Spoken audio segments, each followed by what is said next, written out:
Hi all welcome back. ഇപ്പോൾ ഏകദേശം ഒരു മാസത്തോളമായി ഞാൻ വീഡിയോസ് ഇടാഞ്ഞിട്ട്. ഡിസംബർ, ക്രിസ്മസ്, ന്യൂ ഇയർ ഒക്കെ ആയതുകൊണ്ടൊക്കെ ഒരു തിരക്കും. അത് മാത്രമല്ല, മക്കൾ രണ്ടുപേരും ബാംഗ്ലൂരിൽ നിന്ന് കുറച്ച് ദിവസത്തേക്ക് വന്നിരുന്നു. പക്ഷേ ആ ദിവസങ്ങളിൽ ഭയങ്കര തിരക്കായിരുന്നു എന്ന് വെച്ച് കഴിഞ്ഞാൽ അവർക്ക് അതിൻ്റെ ഇടയിൽ കുറേ ഡെഫിഷ്യൻസീസ് ഉണ്ടായിരുന്നു. ഇപ്പോഴത്തെ ലൈഫ് സ്റ്റൈലാണ്, ഇപ്പോൾ 20s തന്നെ പല ഡെഫിഷ്യൻസീസും കാണാണ്. അപ്പോൾ അതൊക്കെ ഒന്ന് ക്ലാരിഫൈ ചെയ്യാനും അതിന് വേണ്ടിയിട്ടുള്ള സപ്ലിമെൻറ്റ്സിനൊക്കെ വേണ്ടിയിട്ട് ന്യൂട്രീഷനിസ്റ്റിൻ്റെ അടുത്തും, അതുപോലെ അതിൻ്റെ ഡെഫിഷ്യൻസീസ് പലതും സ്കിന്നിലും ഹെയറിലും ഒക്കെ റിഫ്ലക്റ്റ് ചെയ്തതുകൊണ്ടും നമ്മൾ ഡെർമറ്റോളജിസ്റ്റിൻ്റെ അടുത്തും അങ്ങോട്ടും ഇങ്ങോട്ടും ഷിഫ്റ്റ് ചെയ്ത് പോലും എല്ലാം സെറ്റിലാക്കി കൊടുക്കലായിരുന്നു. അപ്പോൾ അതിൻ്റെ ഒരു സ്ട്രെസ്സിൻ്റെ ഇടയിൽ വീഡിയോ എടുക്കാനോ ഷൂട്ട് ചെയ്യാനോ ഒക്കെ ഒരു മൂഡൊന്നും ഉണ്ടായില്ല. എന്തായാലും രണ്ടുപേരുടെ കാര്യങ്ങളും നമ്മൾ സെറ്റിലാക്കി സപ്ലിമെൻറ്റ്സ് എല്ലാം കൊടുത്ത് നമ്മൾ പറഞ്ഞയച്ചു. അപ്പം തിരിച്ച് അവർ ബാംഗ്ലൂർക്ക് പോയി. അതിന് ശേഷം ജസ്റ്റ് ഒന്ന് റിലാക്സ് ചെയ്ത് അങ്ങനെ ഇപ്പോൾ ഞാൻ വീണ്ടും ഷൂട്ട് ചെയ്യാൻ തുടങ്ങി. അപ്പം നമ്മുടെ 2024 ഫസ്റ്റ് വീഡിയോ ആണ്. അപ്പം നമുക്ക് ഇന്നത്തെ വീഡിയോയിലേക്ക് കിടക്കാം.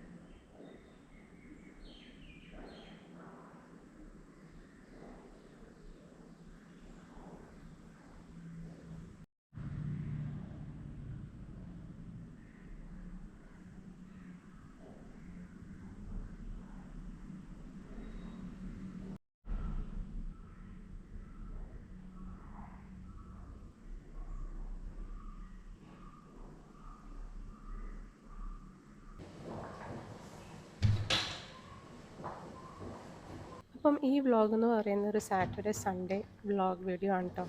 അപ്പം ഇപ്പം ഞാൻ കാണിക്കുന്നത് ഒരു സ്വീറ്റാണ്. വെരി ഈസി ആയിട്ട് ഉണ്ടാക്കാൻ പറ്റുന്ന ഒരു ബ്രെഡ് പുഡിങ്.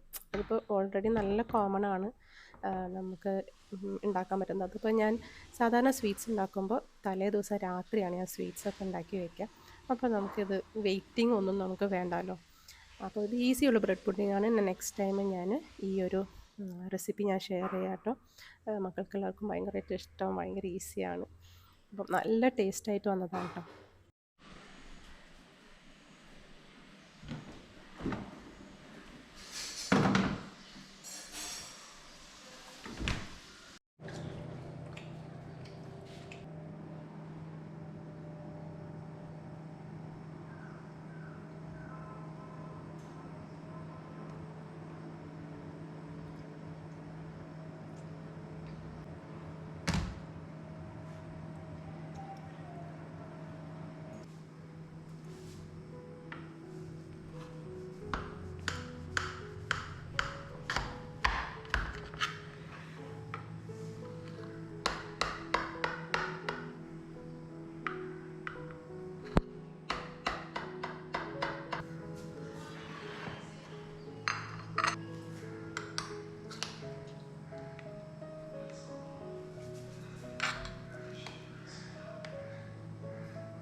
അപ്പം ഞാനൊരു ടിപ്പ് ഷെയർ ചെയ്യാനുണ്ട്.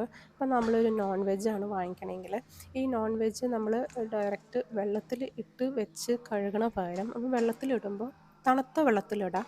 അല്ലെങ്കിൽ വെള്ളത്തിൽ ഇപ്പം വെള്ളം നിറച്ചിടുമ്പോൾ അതിനകത്ത് ഐസ് കുറച്ച് ഇട്ട് വയ്ക്കുക. അപ്പോൾ നല്ല തണുത്ത വെള്ളം ആയിക്കോളണം. അപ്പോൾ എന്താണെന്ന് വെച്ച് കഴിഞ്ഞാൽ പെട്ടെന്ന് തന്നെ ഇതിൻ്റെ ആ ബ്ലഡ് എല്ലാം ഇങ്ങനെ ഇറങ്ങിപ്പോകും. ഇനിയിപ്പോൾ നമ്മൾ ഫ്രീസറിൽ നിന്ന് എടുത്താണെങ്കിൽ ഡീഫ്രോസ്റ്റ് ചെയ്ത് കഴിഞ്ഞിട്ട് നമ്മളിതുപോലെ തണുത്ത വെള്ളത്തിൽ ഐസൊക്കെ ഇട്ട് നല്ല തണുത്ത വെള്ളത്തിൽ നമ്മൾ ഇട്ട് വെച്ചാൽ നമ്മൾ ബാക്കിയുള്ള കാര്യങ്ങളൊക്കെ ചെയ്ത് വരുമ്പോഴേക്കും ഇതിൻ്റെ ബ്ലഡൊക്കെ നന്നായി ഇറങ്ങി പോകും. പെട്ടെന്ന് തന്നെ നമുക്ക് വാഷ് ചെയ്തെടുക്കാവുന്നതാണ് കേട്ടോ ഈ ഒരു നോൺ വെജ് ഐറ്റംസൊക്കെ.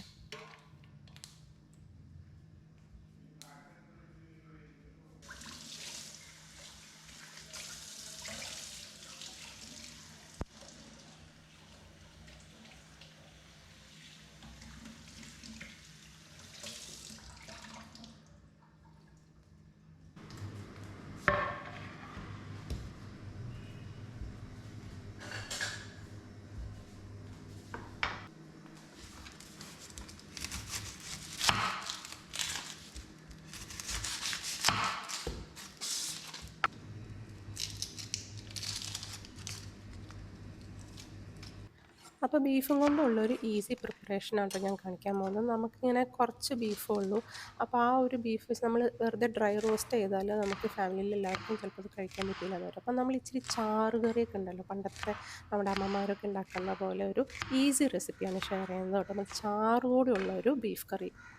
അപ്പോൾ നമുക്ക് അതിന് വേണ്ടിയുള്ള സാധനങ്ങൾ നമുക്കിപ്പോൾ ഒരു സവാള, ഇതിപ്പോൾ എനിക്ക് തോന്നുന്നു ഒരു 1/2 കിലോ അല്ലെങ്കിൽ 3/4 കിലോ ഒക്കെ ഉണ്ടാവുള്ളൂ ബീഫ്. അപ്പോൾ അതിന് ഞാൻ ജസ്റ്റ് ഒരു വലിയ സവാള എടുത്തിട്ടുണ്ട്. മടി വരുമ്പോൾ ഞാൻ ഇങ്ങനെയാണ് ചെയ്യാറ്. പിന്നെ കുറച്ച് വെളുത്തുള്ളി, പച്ചമുളക്, കറിവേപ്പില, അങ്ങനെ നമുക്ക് സാധാരണ ബീഫ് കറിക്ക് ആവശ്യമായിട്ടുള്ള സാധനങ്ങൾ.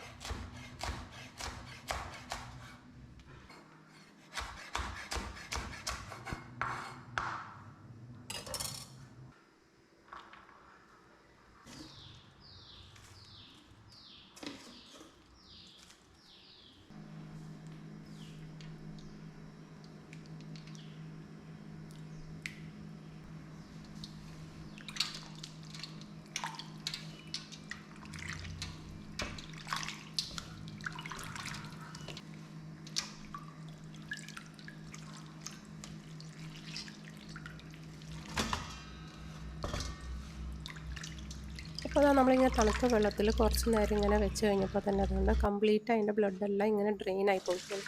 പിന്നെ നമ്മൾ നല്ല കുറച്ച് നേരം വാഷ് ചെയ്താൽ മതി. അപ്പോഴേക്കും ബീഫെല്ലാം നല്ല ക്ലീൻ ആയിട്ട് കിട്ടും. ബീഫ് മാത്രമല്ല, ഏത് നോൺ വെജ് കേട്ടോ.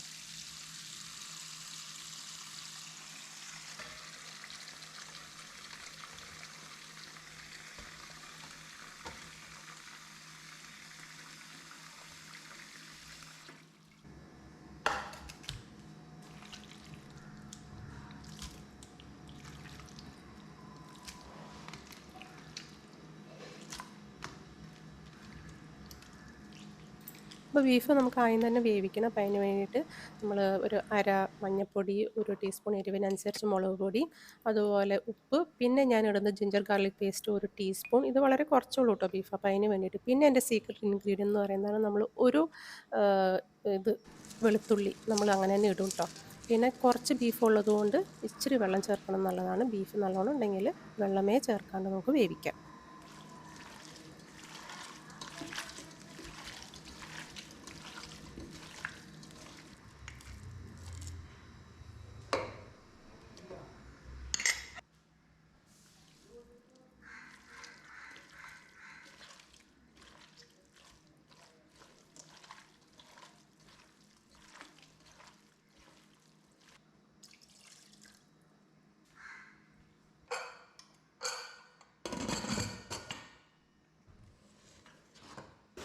അപ്പോൾ ഓരോ ബീഫിനനുസരിച്ചാണ് അതിൻ്റെ വേവ്.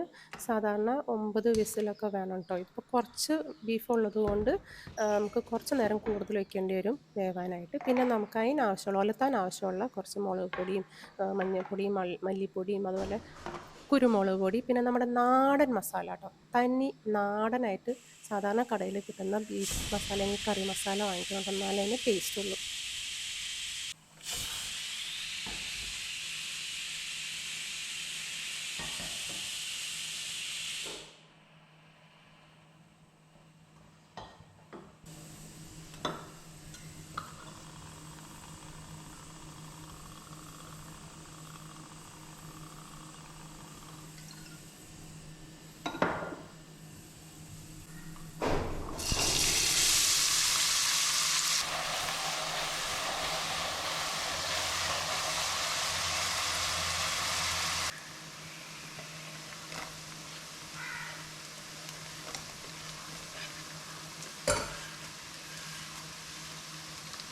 നമ്മൾ സാധാരണ ചെയ്യുന്ന മാതിരി എണ്ണ ഒന്ന് ചൂടായതിന് ശേഷം നമുക്ക് സവോള നന്നായിട്ടൊന്ന് വഴറ്റുക. ഒരു ചെറിയൊരു ലൈറ്റ് ബ്രൗൺ ആകുമ്പോഴേക്കും നമുക്ക് വെളുത്തുള്ളിയും പച്ചമുളകും കറിവേപ്പിലൊക്കെ ഇട്ടൊന്ന് വഴറ്റിയെടുക്കുക.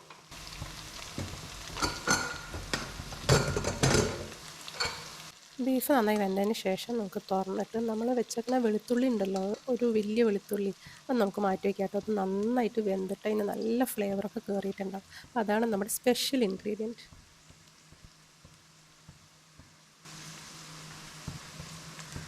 ഇനി നമ്മുടെ വെളുത്തുള്ളിയൊക്കെ നന്നായി വാടിയതിന് ശേഷം നമുക്കിതിനകത്ത് മുളക് പൊടി, മല്ലിപ്പൊടി, മഞ്ഞൾപ്പൊടി, നമ്മുടെ ഓരോ ബീഫ് എത്രയുണ്ട് അതിനനുസരിച്ചല്ല. അപ്പോൾ നമുക്ക് എരിവിനനുസരിച്ച് മുളക് പൊടി, ഞാനിതിനകത്ത് കുരുമുളകാണ് ചേർക്കുന്നത്, അതുകൊണ്ട് കുറച്ച് ചേർത്തിട്ടുള്ളൂ. ഇനി അത് നന്നായിട്ട് മൂപ്പിച്ചതിന് ശേഷം നമുക്ക് ചാറോട് കൂടി തന്നെ നമുക്ക് ബീഫ് അതിനകത്തേക്ക് ഇട്ടിട്ട് എന്നിട്ട് നന്നായി തിളച്ചതിന് ശേഷം കുറച്ചും കൂടി ചാറ് ഒഴിക്കുക കേട്ടോ. ചൂടുവെള്ളമാണെങ്കിൽ നല്ലത് കേട്ടോ. ഇല്ലയെന്ന് വെച്ച് കഴിഞ്ഞാൽ നന്നായി തിളപ്പിക്കണം. തിളച്ചതിന് ശേഷം മീഡിയം ഫ്ലെയിമിൽ നമുക്കൊന്ന് മസാലയ്ക്കൊന്ന് പിടിക്കാൻ വേണ്ടിയിട്ട് അടച്ചു വയ്ക്കാം.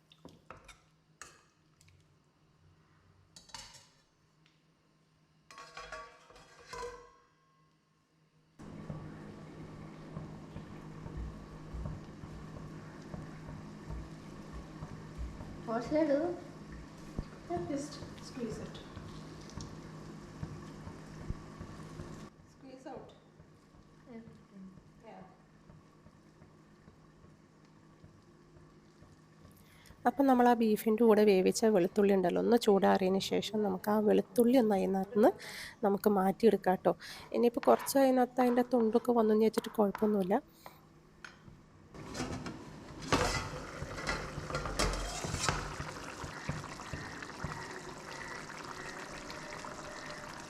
അപ്പോൾ നമ്മുടെ ബീഫിൻ്റെ ആ ചാറ് പാകത്തിനായെന്ന് കാണുകയാണെങ്കിൽ നമ്മുടെ ലാസ്റ്റായിട്ട് ചെയ്യേണ്ട സംഭവങ്ങളാണ് നമ്മുടെ വെളുത്തുള്ളി അത് ഒന്ന് ഇടാം. അത് കഴിഞ്ഞിട്ട് കുറച്ച് കൂടുതൽ കുരുമുളക് ഞാൻ ഇടും കേട്ടോ. പിന്നെ നമ്മൾ നാടൻ കറി മസാല അതും കൂടി ഇട്ട് കഴിഞ്ഞിട്ട് കുറച്ച് നേരം കൂടി ഒന്ന് ഇങ്ങനെ തിളപ്പിച്ച് വെച്ച് കഴിഞ്ഞാൽ നമ്മുടെ ബീഫ് കറി റെഡി. അപ്പോൾ ഇതൊന്നും നിങ്ങൾ ട്രൈ ചെയ്ത് നോക്കട്ടെ. ആ സ്പെഷ്യൽ ഇൻഗ്രീഡിയൻ്റ് ഉണ്ടല്ലോ, നമ്മുടെ വെളുത്തുള്ളി ആ ബീഫിൻ്റെ കൂടെ വേവിച്ചത്, അതാണ് അതിൻ്റെ സ്പെഷ്യൽ ടേസ്റ്റ് തന്നെ. അപ്പോൾ ഒന്ന് ട്രൈ ചെയ്ത് നോക്കും.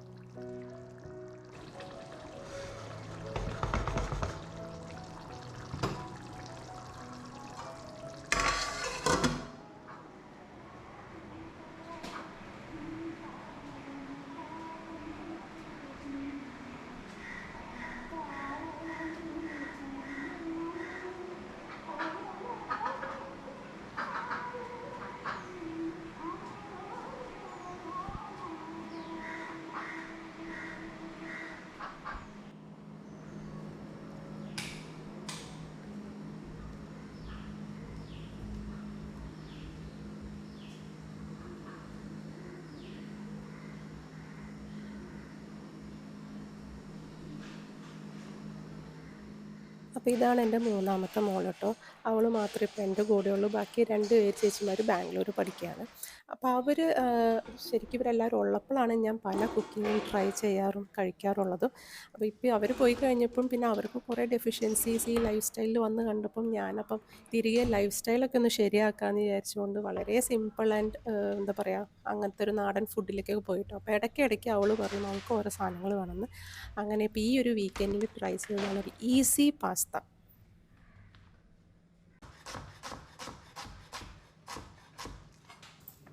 വളരെ സിമ്പിൾ ഇൻഗ്രീഡിയൻസ് മാത്രം. ഓണിയൻ നന്നായി ചോപ്പ് ചെയ്തത്, പിന്നെ അതുപോലെ വെളുത്തുള്ളി നന്നായി ചോപ്പ് ചെയ്തത്, പിന്നെ എരിവിനനുസരിച്ച് എന്താ പറയുക പച്ചമുളക് ഇല്ലെങ്കിൽ ഇവിടെ ഇവൾ ഹാലപ്പീനോ ആണ് യൂസ് ചെയ്യുന്നത്. പിന്നെ ടൊമാറ്റോസ് ആണ്. ടൊമാറ്റോസ് നന്നായിട്ട് നമുക്ക് ആ മറ്റേ ആ ഒരു ഇതുണ്ടല്ലോ, ഈ ചോപ്പറിലിട്ടിട്ട് നമുക്കത് നന്നായി പേസ്റ്റാക്കി എടുക്കാം.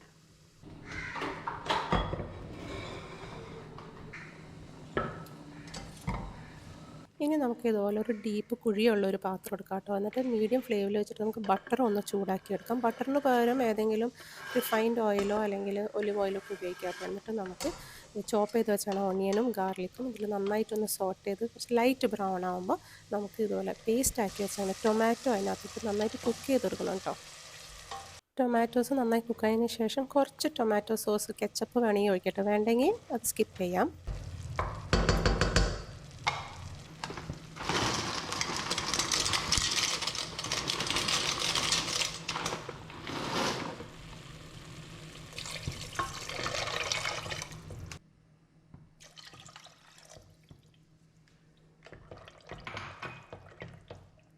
Cover it.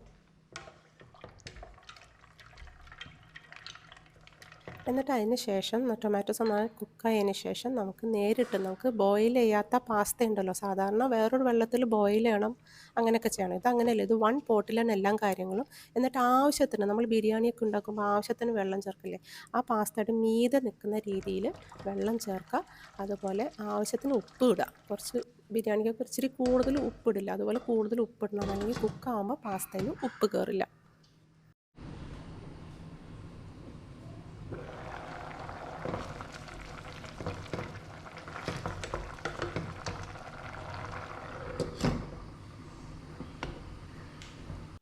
എന്നിട്ട് ഹൈ ഫ്ലെയിമിൽ അത് തിളപ്പിക്കാൻ വെക്കുക. അത് കഴിഞ്ഞിട്ട് മീഡിയം ടു ലോ ഫ്ലെയിമിൽ വെച്ച് അടച്ച് വെച്ച് വേവിക്കുക കേട്ടോ. വെള്ളം വറ്റുന്ന വരെ വേവിക്കണം.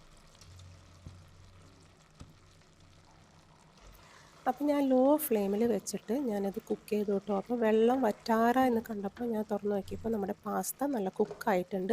ഇനി നമുക്കിതിന് നല്ല സോസ് ആക്കണമല്ലോ. അപ്പോൾ അതിന് വേണ്ടിയിട്ട് പാലാണ് ഒഴിക്കുന്നത്. കുറച്ച് ഒഴിച്ചാൽ മതി കേട്ടോ. നമുക്ക് എങ്ങനെയാണ് സോസ് വേണ്ടതെന്ന് വെച്ച് കഴിഞ്ഞാൽ, അല്ലെങ്കിൽ ഗ്രേവി എത്ര വേണമെന്ന് വെച്ചാൽ അതിനനുസരിച്ച് പാൽ ഒഴിക്കുക. പാലിന് പകരം തേങ്ങാപ്പാൽ ഒഴിക്കുക കേട്ടോ. പിന്നെ അതുപോലെ നിങ്ങൾക്ക് ഇഷ്ടമുള്ള ഇൻഗ്രീഡിയൻസ് ഒക്കെ ചേർക്കാം. ക്യാപ്സിക്കം ചേർക്കാം, ഹാലപ്പീനോ ചേർക്കാം, എന്താണെന്ന് വെച്ച് കഴിഞ്ഞാൽ ഇനി ചീസ് ഉണ്ടെങ്കിൽ അത് ചേർക്കാം. അപ്പോൾ അതൊക്കെ ഇതാണ് ബേസ്. പിന്നെ നമുക്ക് കുറച്ച് എന്താ പറയുക, കുരുമുളക് ഇട്ടിട്ടുണ്ട്. പിന്നെ മിക്സ്ഡ് ഹേർബ്സ് ഉണ്ടല്ലോ, അതും ഇട്ടിട്ടുണ്ട്. അപ്പോൾ അതാ നമ്മുടെ പാസ്ത ഒരു ഇത് റെഡി ആയിട്ടുണ്ട് കേട്ടോ.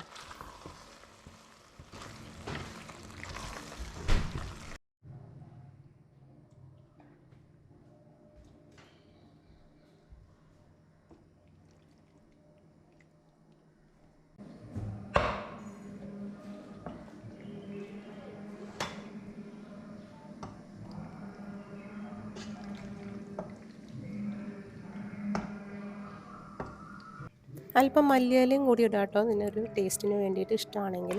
അപ്പോൾ ഇതാണ് ഒരു ഈസി പാസ്ത റെസിപ്പി. നിങ്ങളിത് മസ്റ്റായിട്ട് ട്രൈ ചെയ്ത് നോക്കണം കേട്ടോ.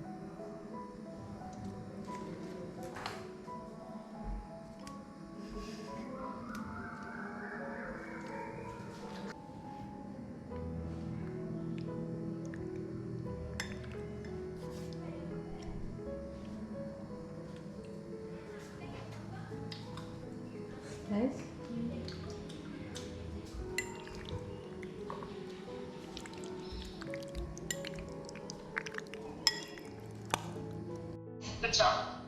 എല്ലാം ഇത് കണ്ടോ ചേച്ചി? എവിടെയാ എവിടെയാ കണ്ടാ കണ്ണാടി ചേർക്കാൻ പഠിക്കണല്ലോ.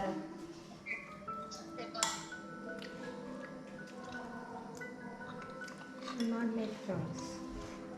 It is good. And usually from that.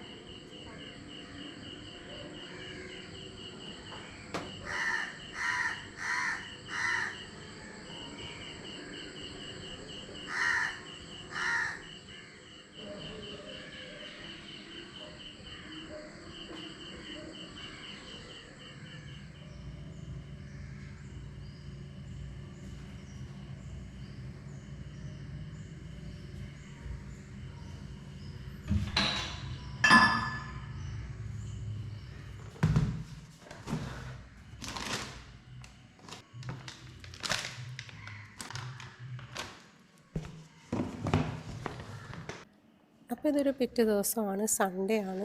രാവിലത്തെ ബ്രേക്ക്ഫാസ്റ്റ് എന്തുണ്ടാക്കണം എന്നിങ്ങനെ ചിന്തിച്ചപ്പോഴാണ് നമുക്ക് തലേ ദിവസത്തെ ബീഫ് കുറച്ച് ബാക്കിയുണ്ട് കേട്ടോ.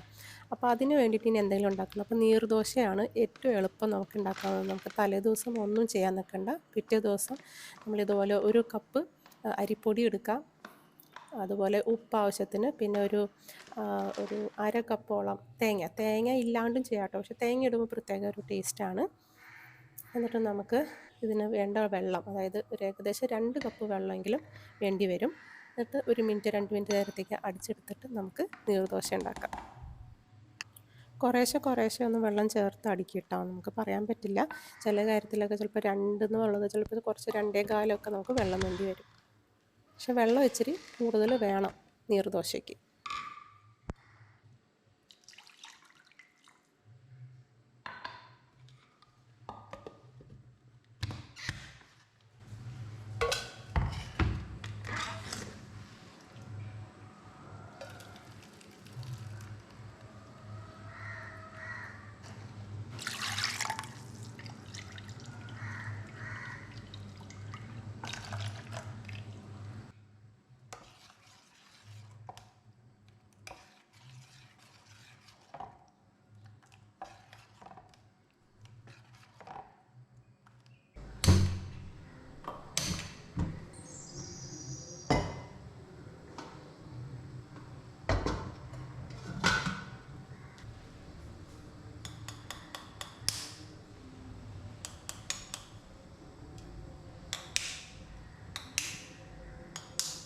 അപ്പോൾ ഞങ്ങളുടെ മോർണിംഗ് ബ്രേക്ക്ഫാസ്റ്റ് എന്ന് പറയുന്നത് നേന്ത്രപ്പഴം പുഴുങ്ങുക, മുട്ട പുഴുങ്ങുക, പിന്നെ എന്തെങ്കിലും ഒരു പലഹാരവും കറിയും എന്നാണ്. അപ്പോൾ മുട്ട ഇങ്ങനെ പുഴുങ്ങാൻ വെക്കുമ്പോൾ വെള്ളം ചൂടാവണയ്ക്ക് മുന്നേ അതിനകത്ത് ഇടുക. അതിന് മുന്നേ തന്നെ നമ്മൾ ഞാൻ നേരത്തെ കാണിച്ച മാതിരി ജസ്റ്റ് ആ റൗണ്ട് ഭാഗത്തുണ്ടല്ലോ ഒന്ന് കുട്ടി കുട്ടി ഒരു സൗണ്ട് വരണ വരെ ഒന്ന് കൊട്ടിയിട്ട് എന്നിട്ട് അതിനകത്ത് ഇടുക. അപ്പോൾ പിന്നെ തിളയ്ക്കുമ്പോൾ പൊട്ടില്ല.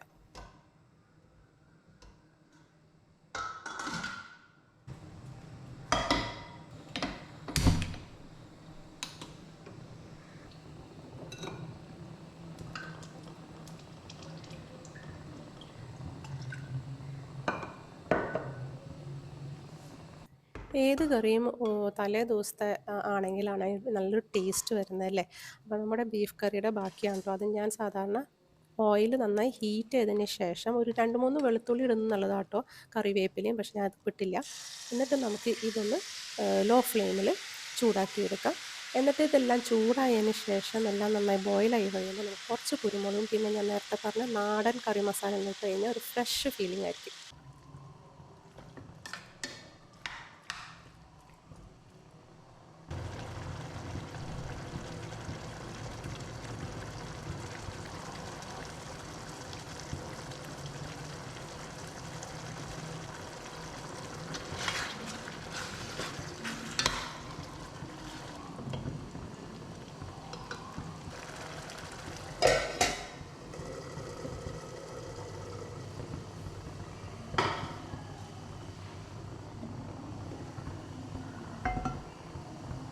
അപ്പോൾ നമ്മുടെ നീർദോശയ്ക്ക് കുറച്ച് അധികം എണ്ണ വേണം കേട്ടോ. നമുക്ക് ദോശയുടെ പോലെയല്ല, കുറച്ചധികം എണ്ണ വേണം. പിന്നെ വീഡിയോ എടുക്കുമ്പോൾ മാത്രമാണ് എൻ്റെ ദോശ കറക്റ്റായിട്ടങ്ങ് വരത്തില്ല. എന്തായാലും നീർദോശ ആയിട്ടുണ്ട്. നിങ്ങൾക്ക് ഇതുപോലെ തലേദിവസം ഒന്നും ചെയ്തിട്ടില്ലെങ്കിൽ ഇതുപോലെ നീർദോശ ഒന്ന് ട്രൈ ചെയ്യാം കേട്ടോ.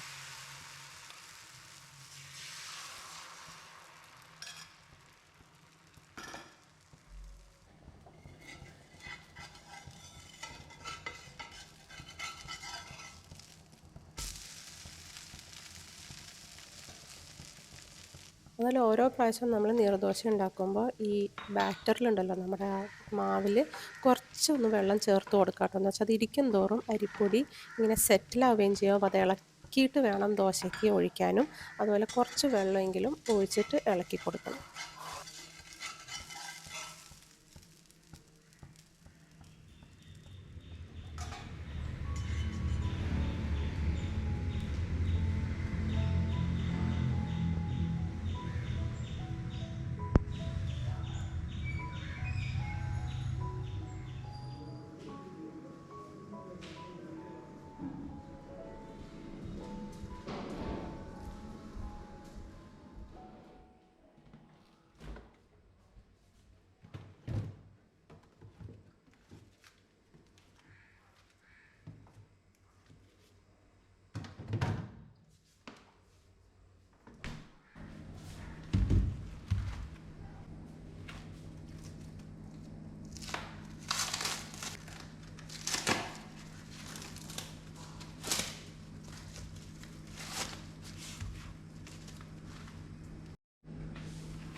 ഞാൻ 2 ദിവസം മുന്നേ കുറച്ച് സ്വീറ്റ് കോൺ വാങ്ങിച്ചിട്ടുണ്ടായിരുന്നു കേട്ടോ. നമുക്കിങ്ങനെ റാപ്പ് ചെയ്ത് കിട്ടില്ലേ, ആ കോണാണ് ഇച്ചിരിയും കൂടി നല്ലത് വേവിച്ച് സ്നാക്കായിട്ട് കഴിക്കാനായിട്ട്. അപ്പോൾ അതാണ് ഇപ്പോൾ ഉണ്ടാക്കാൻ പോകുന്നത്. മോള് കുറച്ച് നാളായി പറയണം ഈ ഒരു സംഭവം ഉണ്ടാക്കാൻ. അപ്പോൾ നമുക്കത് ഉണ്ടാക്കാം. സ്വീറ്റ് കോൺ വേവിക്കുമ്പോൾ നമുക്ക് എല്ലാത്തിലും ഒപ്പം തന്നെ ഇങ്ങനെ വെള്ളം നിൽക്കണം കേട്ടോ. അപ്പോൾ നമുക്ക് വെള്ളം ചേർക്കാം, അല്ലെങ്കിൽ പാല് ചേർക്കാം, തേങ്ങാപ്പാൽ ചേർക്കാം. ഇനി ഈ തേങ്ങാപ്പാലിലോ വെള്ളത്തിലോ നമുക്ക് ഈ കുരുമുളക്, അതുപോലെ മിക്സ്ഡ് ഹെർബ്സ്, ഉപ്പ് ഒക്കെ ചേർത്തിട്ട് നമുക്ക് വേണമെങ്കിൽ വേവിക്കാം കേട്ടോ. ഞാനിപ്പോൾ ജസ്റ്റ് വെള്ളം മാത്രം പിന്നെ കുറച്ച് ഉപ്പും ചേർത്തിട്ട് ഒരു 5-6 വിസിൽ, നല്ല സോഫ്റ്റ് ആവണമെങ്കിൽ ഒരു 5-6 വിസിലൊക്കെ വെച്ചിട്ട് നമുക്ക് ബോയിൽ ചെയ്തെടുക്കാം.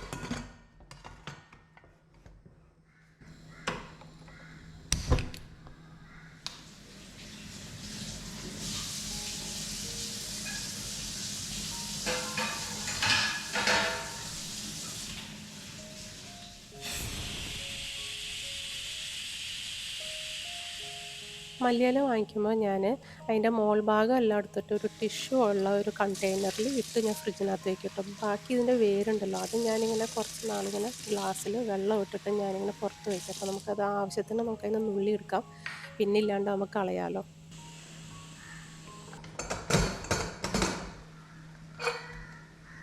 ഞാനൊരു ഫുൾ ഫ്ലെയിമിൽ വെച്ചിട്ട് ഒരു 5-6 വിസിലെടുത്തു കേട്ടോ. നിങ്ങൾക്ക് വേണമെങ്കിൽ ഒരു വിസിൽ കഴിഞ്ഞ് ഒന്ന് ലോ ആക്കിയിട്ട് ഒരു 4 വിസിലിൽ നമുക്ക് നന്നായിട്ട് കുക്കായിട്ട് എടുക്കാം കേട്ടോ. അത് കഴിഞ്ഞിട്ടാണ് ഞാൻ കുറച്ച് ബട്ടറും അതുപോലെ കുരുമുളകും ചേർത്ത് കൊടുക്കുന്നത്. മിക്സ്ഡ് ഹെർബ്സും വേണമെങ്കിൽ ഇടാം. ഇതിനകത്ത് ഇപ്പം ഞാൻ ജസ്റ്റ് കുരുമുളകാണ് കൊടുത്തേക്കുന്നത്. ഇനി ഇച്ചിരി ഉപ്പ് വേണമെങ്കിൽ ഇടാം കേട്ടോ, ഉപ്പ് കുറവുണ്ടെങ്കിൽ.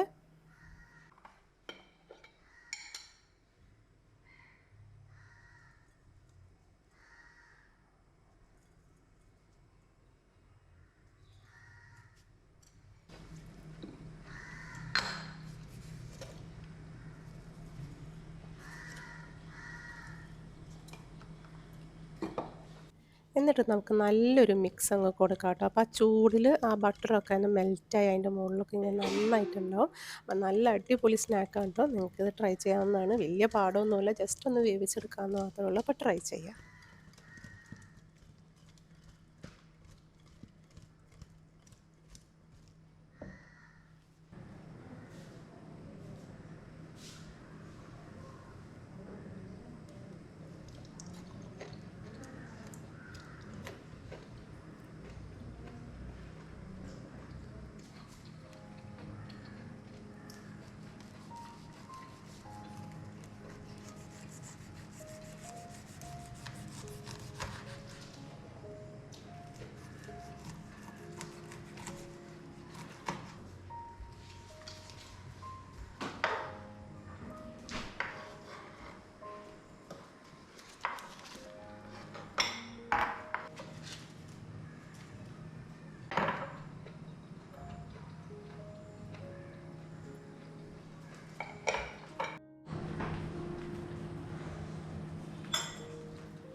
അപ്പോൾ എല്ലാവരുടെയും ക്രിസ്മസും ന്യൂ ഇയറൊക്കെ നല്ലതായെന്ന് വിശ്വസിക്കുന്നു. അതുപോലെ ഇപ്പം ഇനി പെരുന്നാളുകളുടെ സീസണാണല്ലോ. അപ്പോൾ എല്ലാ ആഴ്ചയും ഓരോരോ പള്ളികളിലൊക്കെ പെരുന്നാളുകളാണ്. അപ്പോൾ എല്ലാവരും എൻജോയ് ചെയ്യുക. എൻ്റെ ഒരു വ്ളോഗിൽ നിങ്ങൾക്ക് ഇഷ്ടപ്പെട്ടെങ്കിൽ ലൈക്ക് ചെയ്യുക, ഷെയർ ചെയ്യുക, അതുപോലെ സബ്സ്ക്രൈബ് ചെയ്യാൻ മറക്കരുത് കേട്ടോ. അപ്പോൾ അടുത്ത വീഡിയോയിൽ കാണാം. താങ്ക്